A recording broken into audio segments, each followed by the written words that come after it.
Yang agak menarik perhatian kan. Beberapa waktu belakang dan hari ini juga masih ramai sih sebenarnya. Apa tuh?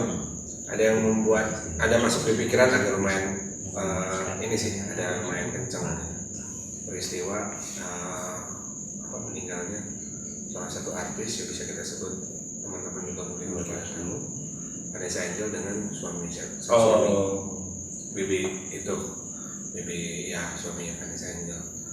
Yang jadi perhatian itu sih yang ada beberapa hari ini yang ada masuk bahasan obrolan sama istri juga. Kenapa menjadi satu buah bibir yang diperbincangkan juga karena memang tentang sendiri juga melihat peristiwa itu sangat shock gitu ya.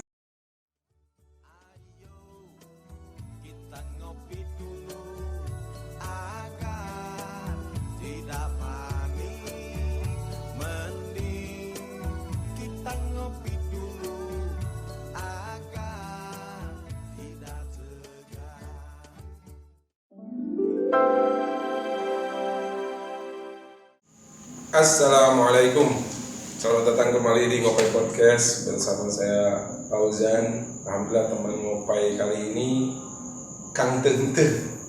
Bro, Bang. Sehat? Alhamdulillah. Lahir? Alhamdulillah. Batin? Alhamdulillah. Kadang lag. Iya, saya hampir semenjak pandemi lah. Kalau tanya kabar ke temen, ke rekan gitu ya, saya suka spontan gitu tuh. Sehat? Sehat ya, alhamdulillah. Lahir? Sehat. Batin? Ya gitulah. Ya banyak yang semenjak, terlebih lagi semenjak pandemi ya, memang suasana keadaan yang membuat mental tuh ada gimana gitu ya, bahasa yang pasnya tuh ya, terdampak terhadap mental gitu kan. Dan saya sendiri yang paling yang saya khawatirkan di pasien gitu ya, saya sebagai terapis, terus terbawa mungkin suasana kesan terapisnya tuh ke lingkungan gitu ya, keseharian. Yang paling saya khawatirkan tuh masalah kesehatan mental. Nah kalau sakit jasmani lah, taruhlah lambung kayak stroke kayak apa, ya paling hanya sampai mati aja. Kalau udah selesai mati nggak akan dikubur, ditanya munkar nakir, kamu sakit lambung disiksa gitu. Nggak ada kan, nggak ada itu. Wah kamu disiksa karena kamu sakit apa nih, stroke. Ketika di dunia, wah kalau stroke siksaannya sekian gitu. Kalau lambung sekian, nggak ada kan.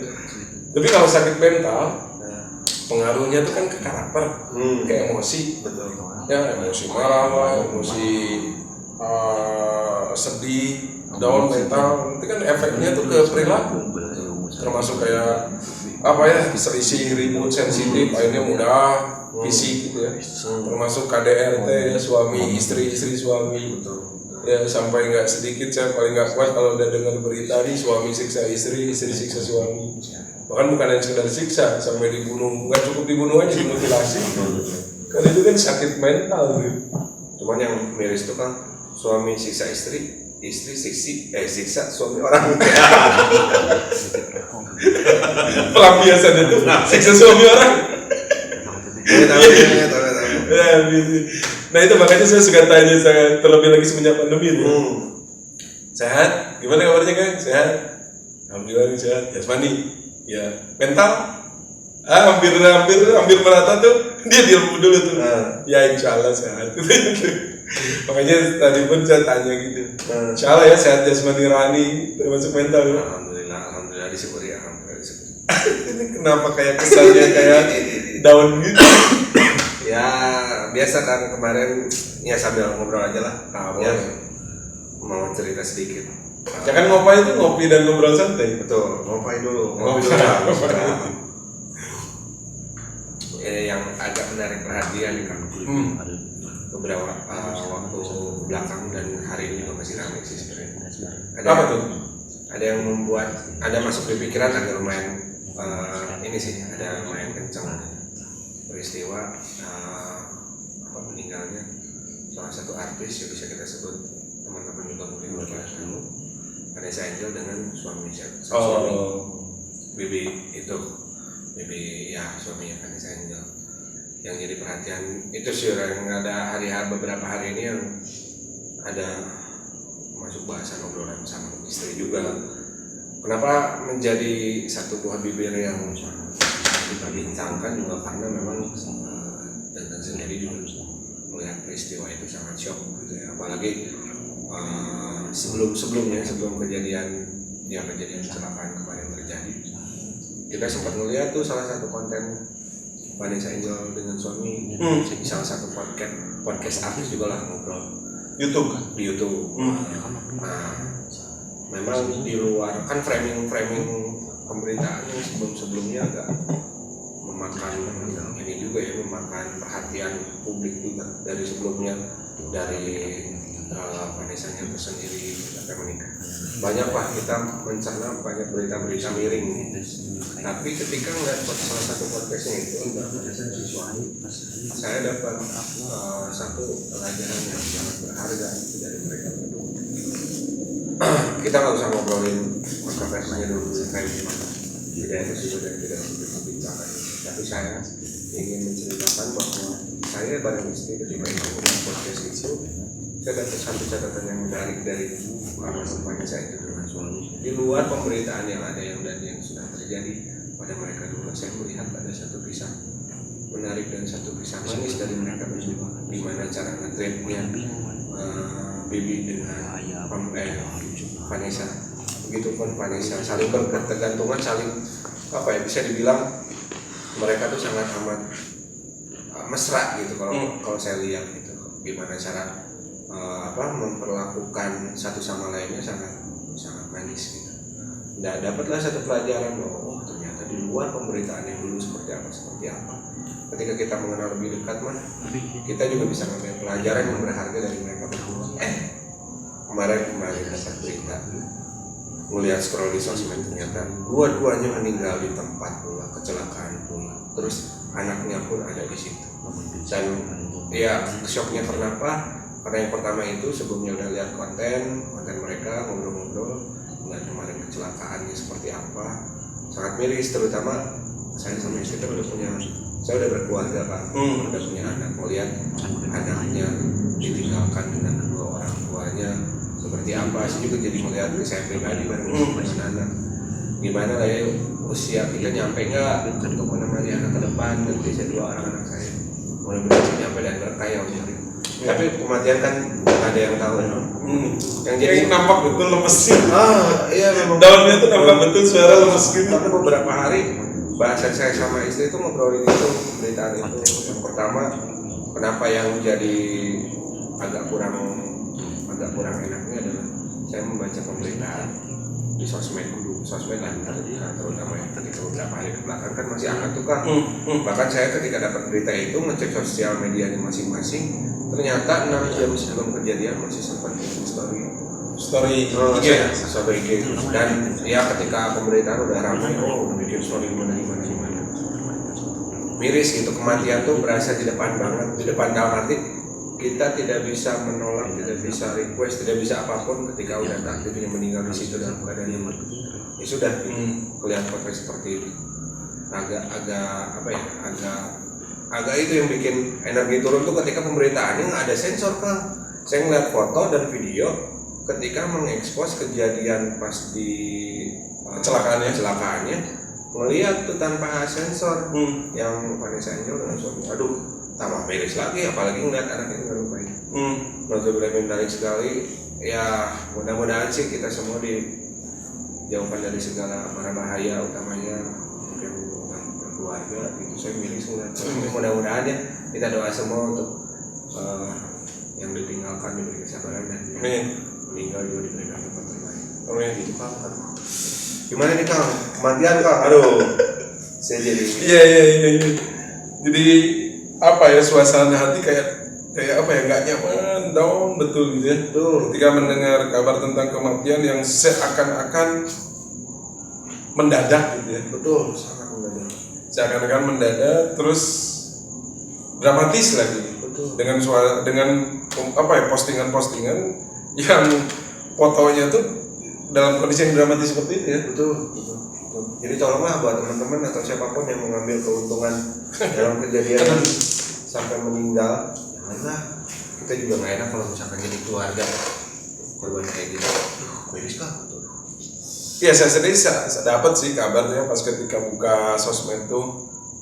Cuman saya tuh kalau ada berita yang apa ya, sepintas aja lah, nggak terlalu ini gitu. Terus saya sendiri dapat berita tentang bahasanya tuh kayak diharapkan bagi netizen jangan memposting lagi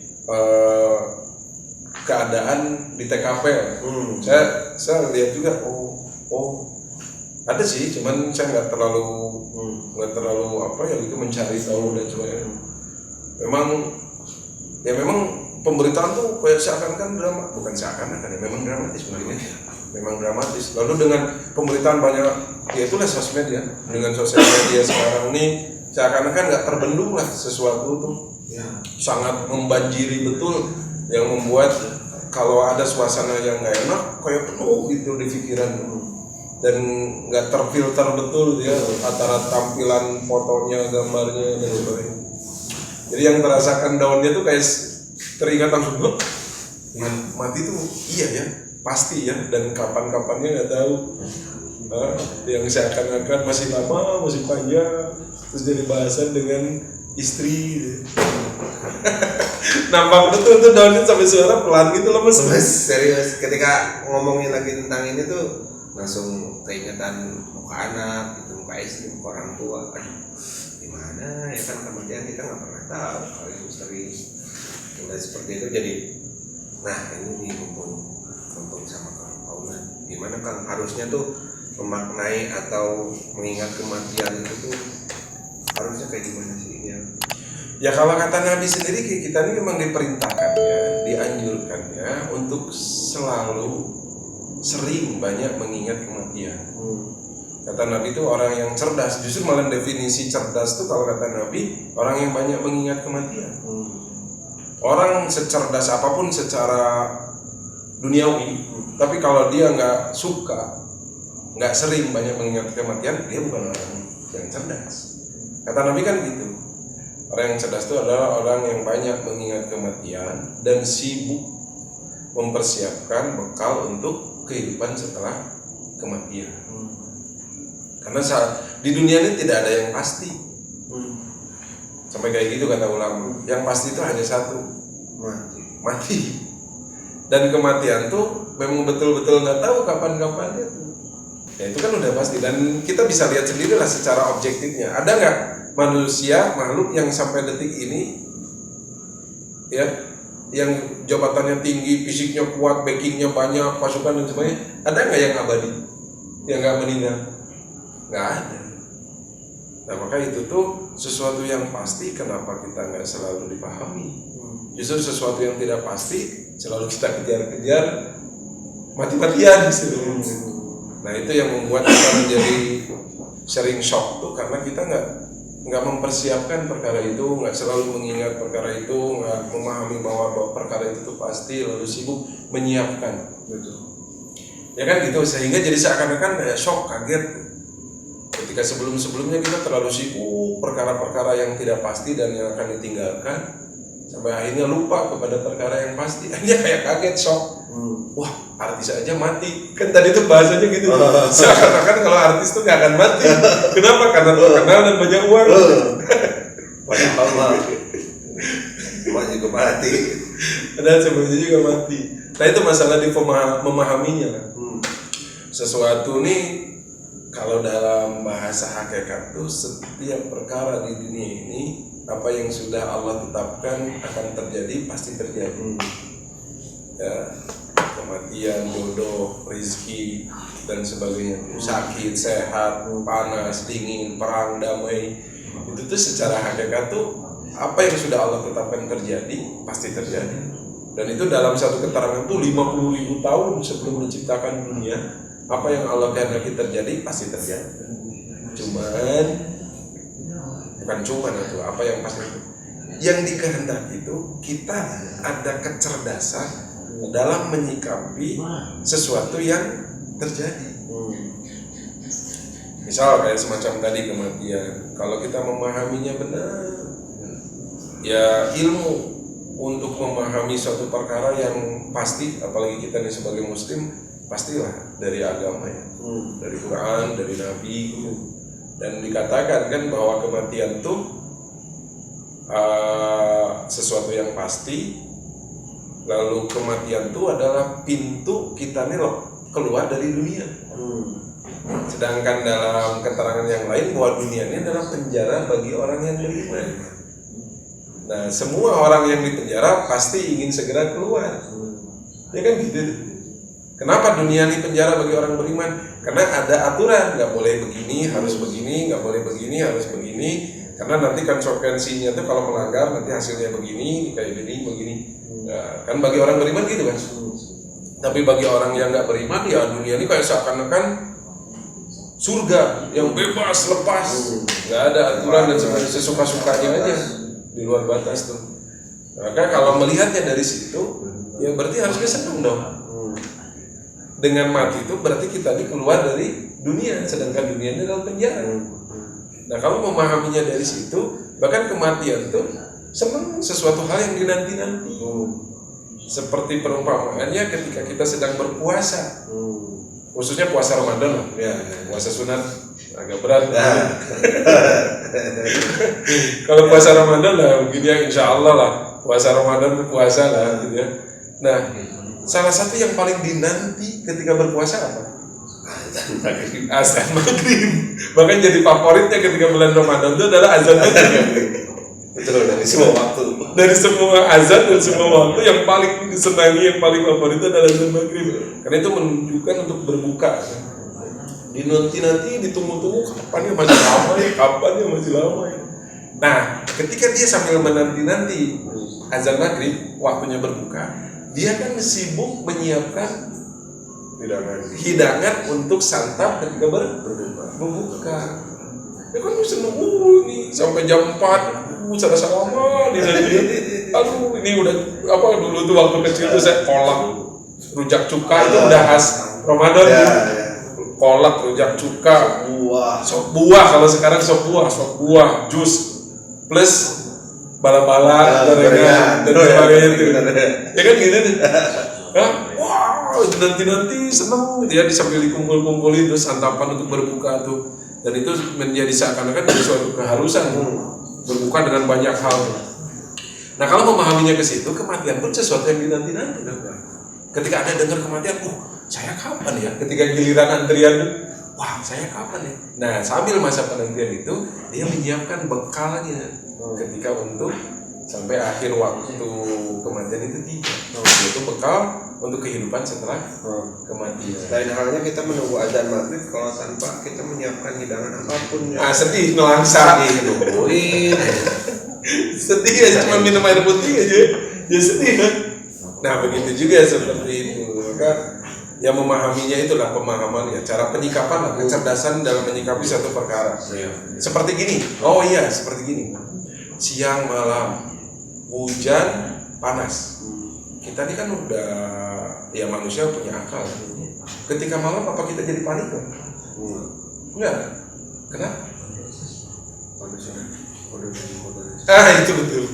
Karena kita pun udah memahami bahwa ada siang, ada malam. Dan ketika malam itu memang gelap. Maka kita pun mencari ilmu bagaimana biar nanti ketika tiba malam saya nggak kegelapan gitu ya, nggak gelap lah gitu. Nah, ini adalah lampu, menyiapkan lilin dan sebagainya. Nah, maka begitu juga ada kehidupan, ada kematian. Idealnya kita pun udah harus memahami sebagaimana ketika menyiapkan nanti akan tiba waktu malam.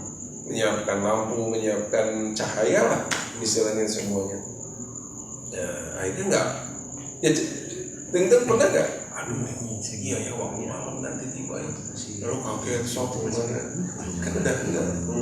Udah sesuatu karena ya dohir ya memang begitu. Maka akhirnya begitu juga perkara kematian itu pemahaminya itu apa ya, kematian itu perkara yang pasti.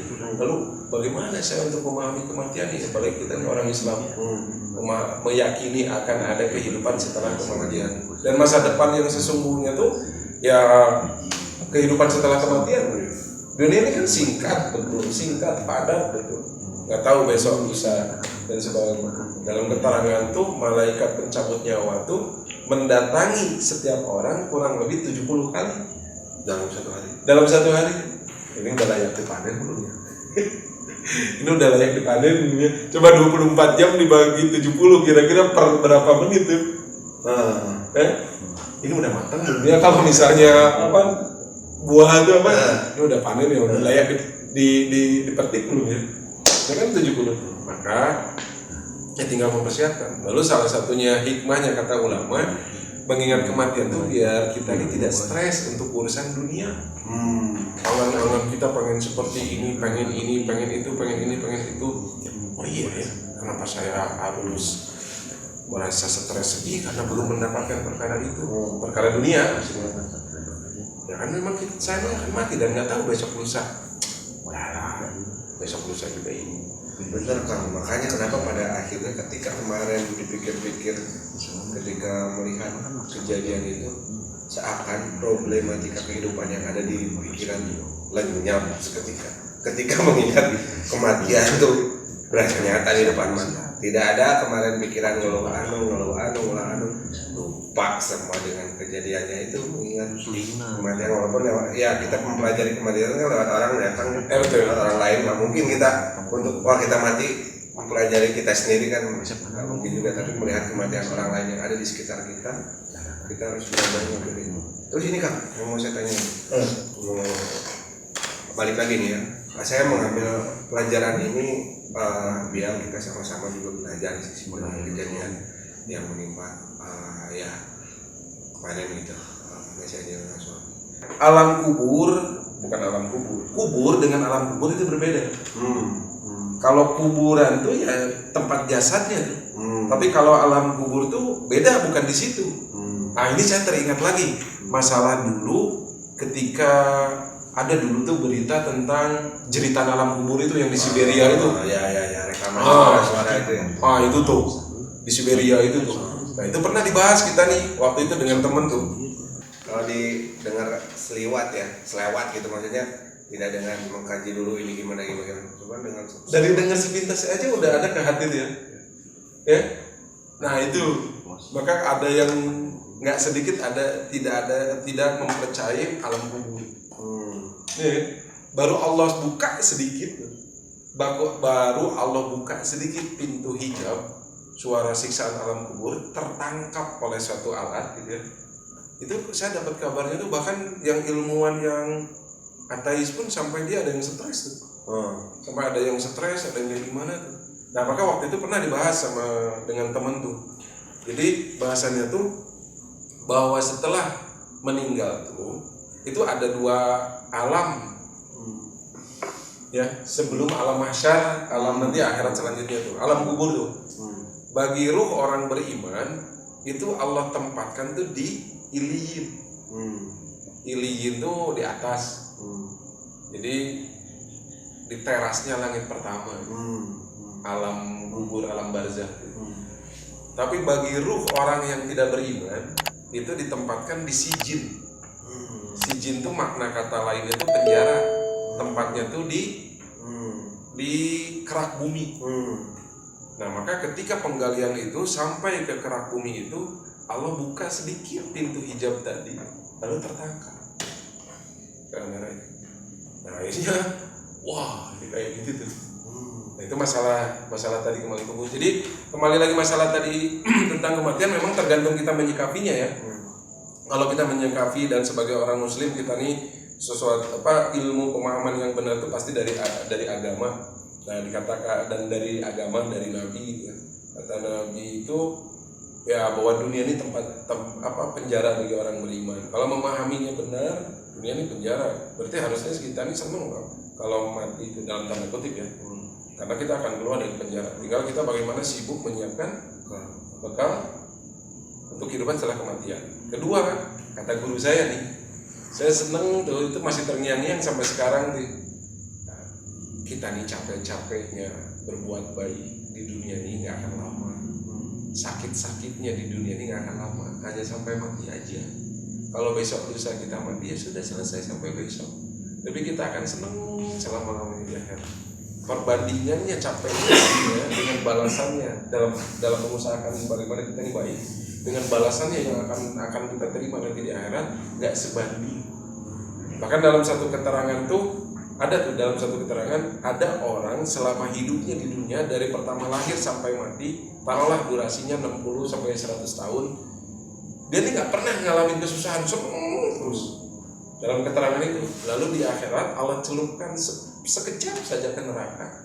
Lalu ditanya, apakah kamu pernah mengalami kesusahan di dunia ini? Apa pernah mengalami kesenangan di dunia ini? Maka dia akan jawab, nggak pernah ya Allah. Lupa aja tuh yang senang selama hidup. Saking dicelupkan pedihnya di sana. Tapi dibalik lagi, ada orang yang selama hidupnya di dunia ini dari pertama lahir sampai meninggal, sampai mati itu, dia ini nggak pernah merasakan kesenangan. Susah, urusan ekonomi, urusan rezeki, urusan jodoh, urusan dia nggak dihargai orang, dicaci, dimaki dan sebagainya. Tapi dia ini berusaha untuk berbuat tetap baik lah. Nggak jadi istilah joker tuh. Orang jahat itu adalah orang baik yang tersakiti. Maka dicelupkan ke surga sekejap saja. Lalu Allah tanya, apakah kamu pernah merasakan kesusahan di dunia ini? Maka dia menjawab, belum pernah ya Allah. Lupa aja semua itu sekejap aja. Maka kata guru saya itu, gak lama capek-capeknya kita di dunia, tapi kita tetap berusaha untuk baik. Hanya sampai mati aja. Kalau besok bisa mati, sudah selesai sampai besok. Kita akan senang. Maka kematian itu, mengingat kematian itu obat anti stres juga untuk urusan dunia. Maka disitulah pentingnya kita belajar banyak mengingat kematian, lalu memahami, mencari tahu, menuntut ilmu bagaimana penyikapan perkara kematian, lalu bagaimana penyikapan kehidupan setelah kematian, lalu bagaimana mempersiapkan di dunia ini untuk menghadapi tadi akhir kematiannya yang baik. Nah, itulah pentingnya menuntut ilmu, memahaminya, pentingnya iman, meyakini sesuatu yang tidak nampak secara kasat mata. Kan perkara itu kan perkara yang tidak bisa ditangkap oleh panca indera. Nah, itulah pentingnya iman. Iman itu meyakini sesuatu yang tidak nampak, tidak bisa dicerna oleh akal. Lalu ilmu untuk memahami cara penyikapan ini. Nah, maka saya tadi daun kabar tentang seperti itu. Dan itu yang harus kita pahami itu, bahwa diri kita ini ada dua unsur, jasad dan ruh. Jasmani dan rohani. Jasmani perlu diberi makan. Kalau jasmani kita diberi makan, nutrisinya bagus, maka dikasih hujan, dikasih panas, angin dan sebagainya, fit aja tuh. Kalau jasmani kitanya fitnya. Kalau nggak fit, jangankan kehujanan, kena angin dikit kan sakit. Nah, begitu juga rohani ini. Tadi kan dengar kabar down mental, jadi akhirnya kemana-mana merembet. Atau kalau dengar kabar dengar kabar anu. Nah, begitu juga rohani itu perlu diberi makan. Kalau rohaninya rutin diberi makan, nutrisinya bagus, rohaninya tuh kuat, fit. Maka dengar kabar apapun, menghadapi kejadian apapun, fit aja. Kalau untuk urusan jasmani, orang paham lah apa makanannya, apa nutrisinya. Kalau jasmani telat diberi makan kan sakit. Nah, begitu juga rohani. Maka kalau kita mental kita nih lemah, gampang down dan sebagainya, rohani kitanya sakit, rohani kitanya nggak diberi makan, nggak diberi nutrisi. Jasmani kita ada kena penyakit, rohani juga kena penyakit. Nah, untuk urusan jasmani, makanannya, nutrisinya orang insya Allah pada paham. Cuman kalau untuk makanan rohani apa? Iman.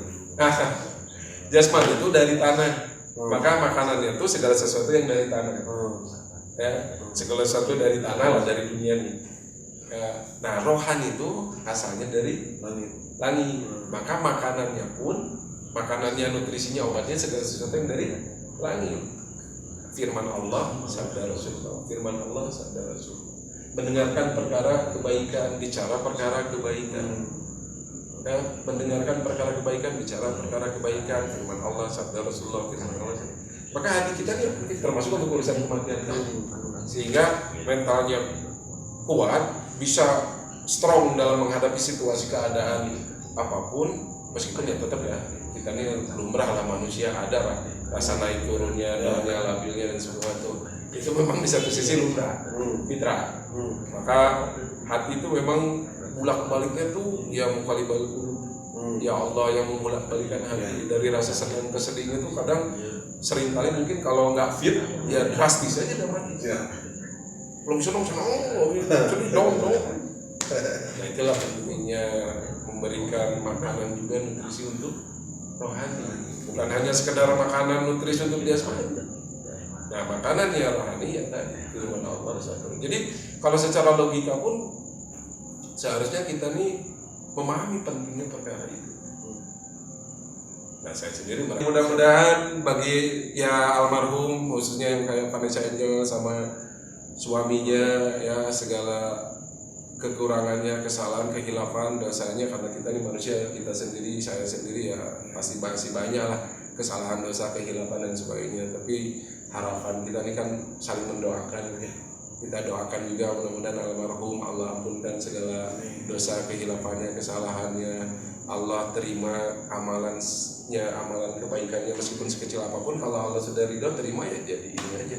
Termasuk juga mungkin untuk saudara-saudara kita yang sudah meninggal duluan ya, meninggalkan kita duluan, meninggalkan dunia ini ya semoga ya harapan ya semoga Allah ampunkan segala dosanya. Lalu keluarga yang ditinggalkan semoga dikuatkan mentalnya dan kecerdasannya untuk menyingkapinya itu. Nah, termasuk kita sendiri nih jadi pelajaran gitu. Kayak gitu mungkin ya. Maka jangan jadi kayak lemah gitu. Meskipun ya rasa itu bagus sih. Ya. Untuk apa? Jadi arahkan aja untuk jadi dorongan untuk semangat tadi menuntut ilmunya untuk memahami perkara ini ya. Sehingga segala sesuatu menurut kita tidak enak, sesuatu yang tidak enak kalau kita punya ilmu, punya kecerdasan, punya iman bisa daur ulang menjadi baik. Sebagaimana kayak sampah gitu. Kalau orang yang punya ilmu kan sampah bisa didaur ulang menjadi sesuatu yang bermanfaat. Di recycle ya. Nah begitu juga kita nih rohani, kecerdasan rohani kalau punya ilmunya perkara itu apapun yang menimpa diri kita bisa daur ulang menjadi pupuk jadi menyehatkan ibarat gitu. Ya mudah-mudahan lah kita ini sehat-sehat semua termasuk teman-teman ya.